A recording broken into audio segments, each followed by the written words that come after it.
Hello moms and kiddies, welcome to our channel super healthy kids. ಇವತ್ತಿನ super healthy and tasty recipe ಏನಂದರೆ ಎಣ್ಣೆ ಬದನೆಕಾಯಿ. ಅದನ್ನು ಹೇಗೆ ಮಾಡೋದು ಅಂತ ನೋಡೋಣ. ಒಂದು ಪ್ಯಾನ್ ಇಟ್ಕೊಂಡು ಒಂದು 1/4 ಕಪ್ಪಷ್ಟು ಕಡಲೆ ಬೀಜ ತೊಗೊಂಡು ಅದನ್ನು ಚೆನ್ನಾಗಿ ಹುರ್ಕೊಳ್ಳೋಣ. ಈಗ ಅದನ್ನು ಪಕ್ಕಕ್ಕೆ ತಗೊಂಡು ಒಂದು 2 ಟೇಬಲ್ ಸ್ಪೂನ್ ಆಯಿಲ್ ಹಾಕ್ಕೊಂಡು ಮಸಾಲಾಗೆ ಏನೇನು ಬೇಕು ಅಂತ ನೋಡೋಣ. ಈಗ ಸ್ವಲ್ಪ ಶುಂಠಿ, ಸ್ವಲ್ಪ ಬೆಳ್ಳುಳ್ಳಿ ಈಕ್ವಲ್ ಕ್ವಾಂಟಿಟಿಯಲ್ಲೇ ತೊಗೊಂಡಿದ್ದೀನಿ. ನೆಕ್ಸ್ಟು ಕ್ಯಾಶ್ಯೂಸ್, ಸ್ವಲ್ಪ ಚಕ್ಕೆ ಲವಂಗ, 2 ಟೇಬಲ್ ಸ್ಪೂನ್ ಎಳ್ಳು. ಇಟ್ಸ್ ಎ ಮ್ಯಾಂಡೇಟ್ರಿ, ಕಂಪಲ್ಸರಿ ಹಾಕಬೇಕು ಎಳ್ಳು ಎಣ್ಣೆ ಬದನೆಕಾಯಿಗೆ, ಇಲ್ಲಾಂದರೆ ಆ ಟೇಸ್ಟೇ ಇರಲ್ಲ. ಒಂದು ಸ್ಮಾಲ್ ಸೈಜ್ ಈರುಳ್ಳಿ, ಇದನ್ನೆಲ್ಲ ಹಾಕ್ಕೊಂಡು ಈ ಥರ ಚೆನ್ನಾಗಿ ಫ್ರೈ ಮಾಡ್ಕೊಳ್ಳೋಣ. ಬೇರೆ ಬೇರೆ ಥರ ತುಂಬ ಟ್ರೈ ಮಾಡಿರ್ತಾರೆ ಎಣ್ಣೆ ಬದನೆಕಾಯಿನ, ಬಟ್ ಈ ಥರ ಟ್ರೈ ಮಾಡಿ ಗೈಸ್. ನಿಮ್ಮ ಮನೆಯಲ್ಲಿ 10/10 ಮಾರ್ಕ್ಸ್ ಕೊಡ್ತಾರೆ ನಿಮಗೆ. ತುಂಬ ಟೇಸ್ಟಿಯಾಗಿರುತ್ತೆ. ಅದು ಸ್ವಲ್ಪ ಫ್ರೈ ಆದಮೇಲೆ ಒಂಚೂರು ಕರ್ಬೇವಿನ ಸೊಪ್ಪು, ಸ್ವಲ್ಪ ಪುದೀನ ಸೊಪ್ಪು, ಸ್ವಲ್ಪ ಕೊತ್ತಂಬರಿ ಸೊಪ್ಪು, ಹಾಗೆ ಒಂದು ಸ್ಮಾಲ್ ಸೈಜ್ ಟೊಮ್ಯಾಟೊ, ಇದನ್ನೆಲ್ಲ ಹಾಕ್ಕೊಂಡು ಚೆನ್ನಾಗಿ ಫ್ರೈ ಮಾಡ್ಕೊಳ್ಳೋಣ. ನೆಕ್ಸ್ಟ್ ಬಂದು ನಾನಿಲ್ಲಿ 3 to 4 ಟೇಬಲ್ ಸ್ಪೂನಷ್ಟು ಕೊಕೊನೆಟ್ ಪೌಡರ್ ಯೂಸ್ ಮಾಡ್ತಾಯಿದ್ದೀನಿ. ಗ್ರೇವಿ ಥಿಕ್ನೆಸ್ ಬರುತ್ತೆ ಆ್ಯಂಡ್ ಟೇಸ್ಟಿ ಆ್ಯಂಡ್ ಹೆಲ್ದಿ ಕೂಡ. ನೆಕ್ಸ್ಟ್ ಧನಿಯಾ ಪೌಡರ್ ಯೂಸ್ ಮಾಡ್ತಾಯಿದ್ದೀನಿ.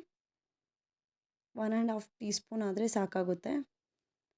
Next 1 spoon red chilli powder, ಅದನ್ನೆಲ್ಲ ಹಾಕ್ಕೊಂಡು ಚೆನ್ನಾಗಿ ರುಬ್ಕೊಳ್ಳೋಣ. ಈಗ ಒಂದು ಬೌಲಲ್ಲಿ ವಾಟರ್ ತಗೊಂಡು ಅದಕ್ಕೆ ಕಲ್ಲುಪ್ಪು ತೊಗೊಂಡಿದ್ದೀನಿ. ಕಲ್ಲುಪ್ಪು ಯೂಸ್ ಮಾಡೋದ್ರಿಂದ ಬದನೆಕಾಯಿ ಜಾಸ್ತಿ ಕಪ್ಪಗಾಗಲ್ಲ ಆ್ಯಂಡ್ ನೀಟಾಗಿ ವಾಶ್ ಆಗುತ್ತೆ. ಪೆಸ್ಟಿಸೈಡ್ಸ್ ಎಲ್ಲ ಯೂಸ್ ಮಾಡಿರ್ತಾರೆ ಅಲ್ವಾ, ಅದರಿಂದ ಸ್ವಲ್ಪ ಅವಾಯ್ಡ್ ಮಾಡ್ಬೋದು. ನಾನು ಎಲ್ಲ ವೆಜಿಟೇಬಲ್ಸ್, ಲೀಫಿ ವೆಜಿಟೇಬಲ್ಸ್ನೂ ಕೂಡ ಸಾಲ್ಟ್ ಹಾಕಿ ವಾಶ್ ಮಾಡ್ಕೊತೀನಿ. ಈ ಥರ ನಾನು ವೀಡಿಯೋಲ್ಲಿ ತೋರಿಸಿರೋ ಥರ ಈ ಥರ 4 ಪೀಸಸ್ ಆಗಿ ಕಟ್ ಮಾಡಿಕೊಂಡು ಒಳಗಡೆ ನೀಟಾಗಿದೆಯಾ ಇಲ್ವಾ ಅಂತಲೂ ಚೆಕ್ ಮಾಡ್ಕೊಳ್ಳಿ. ಈ ಥರ ಫ್ರೆಶ್ ಆ್ಯಂಡ್ ಎಳೆದು ತಗೊಳ್ಳೋದ್ರಿಂದ ತುಂಬ ಟೇಸ್ಟಿಯಾಗಿರುತ್ತೆ ಆ್ಯಂಡ್ ಬೇಗ ಬೆಂದುತ್ತೆ ಕೂಡ ಬದನೆಕಾಯಿ. ಇದು ರೋಟಿಗೆ, ಚಪಾತಿಗೆ, ಪೂರಿಗೆ, ರೈಸ್ಗೆ ತುಂಬ ಟೇಸ್ಟಿಯಾಗಿರುತ್ತೆ. ಅಕ್ಕಿ ರೊಟ್ಟಿಗಂತೂ ಪರ್ಫೆಕ್ಟ್. ಈಗ ಅದು ತಣ್ಣಗಾಗಿರೋದನ್ನು ರುಬ್ಕೊಂಡು ಬಿಡೋಣ. ಮಸಾಲ ಇದೇ ಥರ ಪ್ರಿಪೇರ್ ಮಾಡ್ಕೊಳ್ಳಿ, ಆವಾಗ ಗ್ರೇವಿ ತುಂಬ ಟೇಸ್ಟಿಯಾಗಿರುತ್ತೆ ರೈಸ್ಗೂ ಕೂಡ. ನಾವೀಗ ಇದನ್ನೆಲ್ಲ ಹಾಕ್ಕೊಂಡು ಕಡಲೆ ಬೀಜ ಪಕ್ಕಕ್ಕೆ ಇಟ್ಕೊಂಡಿದ್ದೀವಲ್ವ, ಅದನ್ನು ಸಿಪ್ಪೆ ತೆಗೆದುಬಿಟ್ಟು ಅದನ್ನು ಆ್ಯಡ್ ಮಾಡ್ಕೊಳ್ಳಿ. ಈಗ ಮಸಾಲೆಗೆ ಸ್ವಲ್ಪ ಉಪ್ಪು ಹಾಕ್ಕೊಳ್ಳೋಣ. ಉಪ್ಪು ಹಾಕ್ಕೊಂಡು ಸ್ಮೂತ್ ಪೇಸ್ಟಾಗಿ ಮಾಡ್ಕೊಳ್ಳಿ. ಈಗ ನಾನು ತೋರಿಸಿರೋ ಥರ ಬದನೆಕಾಯಿನ ಈ ಥರ ಓಪನ್ ಮಾಡಿಕೊಂಡು ಮಸಾಲ ಎಲ್ಲ ಇದಕ್ಕೆ ಫಿಲ್ ಮಾಡ್ಕೊಳ್ಳೋಣ. 1 by 1 ಎಲ್ಲ ಮಸಾಲನೂ ಈ ಥರ ಬದನೆಕಾಯಲ್ಲಿ ಫಿಲ್ ಮಾಡ್ಕೋಬೇಡಿ. ತುಂಬ ಟೈಪ್ಸ್ ಮಾಡ್ತಾರೆ ಗೈಸ್ ಎಣ್ಣೆ ಬದನೆಕಾಯಿ, ಒಬ್ಬೊಬ್ಬರು ಒಂದೊಂದು ಥರ ಮಾಡ್ತಾರೆ. ನಮ್ಮ ಮನೆಯಲ್ಲಿ ನಾನು ಈ ಥರ ಮಾಡ್ತೀನಿ ಎಣ್ಣೆ ಬದನೆಕಾಯಿ. ಈ ಥರ ಮಾಡೋದ್ರಿಂದ ಸ್ಪೆಷಲಿ ನಮ್ಮ ಮಕ್ಳಿಗೆ ತುಂಬ ಇಷ್ಟ. ನೋಡಿ, ಈ ಥರ ಎಲ್ಲ ಫಿಲ್ ಮಾಡ್ಕೊಳ್ಳೋಣ. ಈಗ ರೆಸಿಪಿ ಹೇಗೆ ಮಾಡೋದು ಅಂತ ನೋಡೋಣ. ಇದಕ್ಕೆ ಸ್ವಲ್ಪ ಆಯಿಲ್ ಜಾಸ್ತಿನೇ ಬೇಕಾಗುತ್ತೆ. ನಾನಿಲ್ಲಿ 6 to 7 ಟೇಬಲ್ ಸ್ಪೂನ್ ಆಯಿಲ್ ತೊಗೊಂಡು ಫಸ್ಟು ಬದನೆಕಾಯಿ ಹಾಕ್ಕೋತಾ ಇದ್ದೀನಿ 1 by 1. ಈ ಥರ ಎಲ್ಲ ಹಾಕ್ಕೊಳ್ಳಿ. ನೀಟಾಗಿ 1 by 1 ಹಾಕ್ಕೊಂಡ್ಬಿಟ್ಟು ಲಿಡ್ ಕ್ಲೋಸ್ ಮಾಡಿಬಿಡಿ. 1 ಮಿನಿಟ್ವರೆಗೂ ಅದನ್ನೇನು ಕದಲಿಸ್ಬೇಡಿ. ಈಗ ಎಲ್ಲನೂ ಬದನೆಕಾಯಿನ ಟರ್ನ್ ಮಾಡ್ಕೊಳ್ಳೋಣ. ಈ ಥರ ಒಂದೇ ಎಲ್ಲ ಎಷ್ಟು ಬದನೆಕಾಯಿ ಇದೆ ಅಷ್ಟನ್ನು ಟರ್ನ್ ಮಾಡ್ಕೊಳ್ಳಿ. ನಾನು ಯಾವ್ಯಾವ ಪ್ಲೇಸಲ್ಲಿ ಏನೇನು ಹೇಳಿದ್ದೀನೋ ಅದನ್ನೇ ಫಾಲೋ ಮಾಡಿದ್ರೆ 100% ಕರೆಕ್ಟಾಗಿ ಬರುತ್ತೆ ರೆಸಿಪಿ. ಈ ಥರ ಎಲ್ಲನೂ ಇದೇ ಥರ ಟರ್ನ್ ಮಾಡ್ಕೊಳ್ಳೋಣ. ನಿಮ್ಮ ಮಕ್ಕಳಿಗೆ ಯಾವುದು ವೆಜ್ಜಲ್ಲಿ ಫೇವ್ರೆಟ್ ರೆಸಿಪಿ ಅಂತ ಕಾಮೆಂಟ್ ಮಾಡಿ. ನಮ್ಮ ಮಕ್ಕಳಿಗೆ ವೆಜ್ಜಲ್ಲಿ ಫೇವ್ರೆಟ್ ರೆಸಿಪಿ ಅಂದರೆ ಇದೇ. 1 ಮಿನಿಟ್ ಆದಮೇಲೆ ನಾನು ಮತ್ತೆ ಲೀಡ್ ಓಪನ್ ಮಾಡಿ ಇನ್ನೊಂದು ಸಲ ಟರ್ನ್ ಮಾಡ್ಕೊತಾ ಇದ್ದೀನಿ ಬ್ರಿಂಜಲ್ಸ್ ಎಲ್ಲನೂ. ಎಳೆದೇ ತೊಗೊಳ್ಳಿ ಗೈಸ್, ಫ್ರೆಶ್ಶಾಗಿ ಮಾಡಿ. ಇವತ್ತು ತೊಗೊಂಡು ಬಂದು ಇವತ್ತೇ ಪ್ರಿಪೇರ್ ಮಾಡಿಕೊಂಡ್ರೆ ಆ ಟೇಸ್ಟ್ ಅನ್ನೋದು ತುಂಬ ಚೆನ್ನಾಗಿರುತ್ತೆ. ಈ ಥರ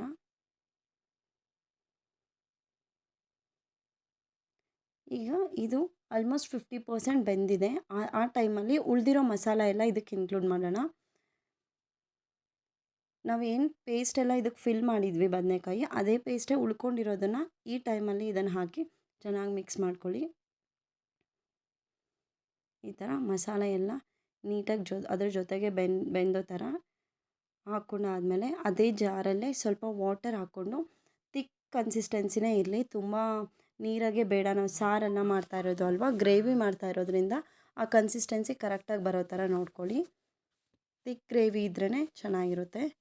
ನಾನಿಲ್ಲಿ ಮಾಡ್ತಾಯಿದ್ದೀನಿ ಪರ್ಫೆಕ್ಟಾಗಿ ಅಕ್ಕಿ ರೊಟ್ಟಿಗೆ ಅಂತಲೇ ಮಾಡ್ತಾಯಿದ್ದೀನಿ. ಇದು ರೈಸ್ಗೂ ಕೂಡ ನಂಗೆ ತುಂಬ ಇಷ್ಟ ಗೈಸ್, ತುಂಬ ಚೆನ್ನಾಗಿರುತ್ತೆ. ಈಗ ನಾವು ಆಲ್ರೆಡಿ ಉಪ್ಪು ಹಾಕ್ಕೊಂಡಿದ್ದೀವಿ. ಟೇಸ್ಟ್ ಮಾಡಿಕೊಂಡು ರುಚಿಗೆ ತಕ್ಕಷ್ಟು ಉಪ್ಪು, ಸ್ವಲ್ಪ ಅರಿಶಿನ ಹಾಕ್ಕೊಂಡು ಲಿಡ್ ಕ್ಲೋಸ್ ಮಾಡ್ಕೊಂಡು ಬಿಡೋಣ. ಇವಾಗ ಸಿಮ್ಮಲ್ಲಿ ಒಂದು 2 ಮಿನಿಟ್ಸ್ ಇಟ್ಬಿಡಿ. ನೋಡಿ ಈ ಥರ ಕುದಿಯೋಕ್ಕೆ ಸ್ಟಾರ್ಟ್ ಆಗಿದೆ. ಚೆನ್ನಾಗಿ ಮಿಕ್ಸ್ ಮಾಡ್ಕೊಳ್ಳಿ. ಮಧ್ಯ ಮಧ್ಯೆ ಚೆಕ್ ಮಾಡ್ತಾಯಿರ್ರಿ, ತಳ ಹಿಡಿಯುತ್ತೆ. ನೋಡಿ ಪರ್ಫೆಕ್ಟಾಗಿ ಕುಕ್ ಆಗಿದೆ ಬದನೇಕಾಯಿ. ನಾನಿಲ್ಲಿ ಮುಂಚೆ ಕೂಡ ಈ ಪ್ರೊಸೀಜರ್ ನೀವು ಫಾಲೋ ಮಾಡ್ಬೋದು. ಒಗ್ಗರಣೆ ಫಸ್ಟೇ ಹಾಕ್ಕೊಂಬಿಡ್ಬೋದು. ಬಟ್ ಫಸ್ಟ್ ಹಾಕ್ಕೊಳೋದಕ್ಕಿಂತ ಈ ಥರ ಲಾಸ್ಟಲ್ಲಿ ರೆಸಿಪಿ ಆದಮೇಲೆ ಒಗ್ಗರಣೆ ಕೊಟ್ಟರೆ ಆ ಟೇಸ್ಟ್ ತುಂಬ ಚೆನ್ನಾಗಿರುತ್ತೆ. ಅದಕ್ಕೆ ಸ್ವಲ್ಪ ಸಾಸಿವೆ, ಕರ್ಬೇವಿನ ಸೊಪ್ಪು, ಒಂದು ಮೀಡಿಯಮ್ ಸೈಜ್ ಈರುಳ್ಳಿಯನ್ನು ಹಾಕ್ಕೊಂಡು ಈ ಥರ ಚೆನ್ನಾಗಿ ಫ್ರೈ ಮಾಡಿಕೊಂಡು ನೋಡಿರಿ ಇದು ರೆಡಿ ಆಗಿದೆ. ಈಗ ಬದನೇಕಾಯಿಗೆ ಆ್ಯಡ್ ಮಾಡಿಬಿಟ್ರೆ ಲಾಸ್ಟಲ್ಲಿ ಸ್ವಲ್ಪ ಕೊತ್ತಂಬರಿ ಸೊಪ್ಪು ಹಾಕ್ಕೊಂಡು ಚೆನ್ನಾಗಿ ಮಿಕ್ಸ್ ಮಾಡಿಕೊಂಡ್ರೆ ಒಳ್ಳೆ ರುಚಿಯಾದ ಎಣ್ಣೆ ಬದನೇಕಾಯಿ ರೆಡಿಯಾಗಿರುತ್ತೆ. ಆ್ಯಂಡ್ ಟೇಸ್ಟಿಯಾಗಿರುತ್ತೆ ಆ್ಯಂಡ್ ಹೆಲ್ದಿಯಾಗೂ ಕೂಡ ನಾವು ಪ್ರಿಪೇರ್ ಮಾಡಿರೋದ್ರಿಂದ ಮಕ್ಕಳಿಗೆ ತುಂಬ ಇಷ್ಟ ಆಗುತ್ತೆ. ಈ ಥರ ಇನ್ನೂ ಒಳ್ಳೆ ರೆಸಿಪೀಸ್ಗೋಸ್ಕರ ನಮ್ಮ ಚಾನಲ್ನ ಸಬ್ಸ್ಕ್ರೈಬ್ ಮಾಡ್ಕೊಳ್ಳಿ, ಲೈಕ್ ಮಾಡಿ, ಶೇರ್ ಮಾಡಿ, ಕಾಮೆಂಟ್ ಮಾಡಿ. ಈ ರೆಸಿಪಿ ನಿಮ್ಗೆ ಹೇಗೆ ಬಂದಿದೆ ಅನ್ನೋದನ್ನು ಕಾಮೆಂಟ್ ಬಾಕ್ಸಲ್ಲಿ ಕಾಮೆಂಟ್ ಮಾಡಿ.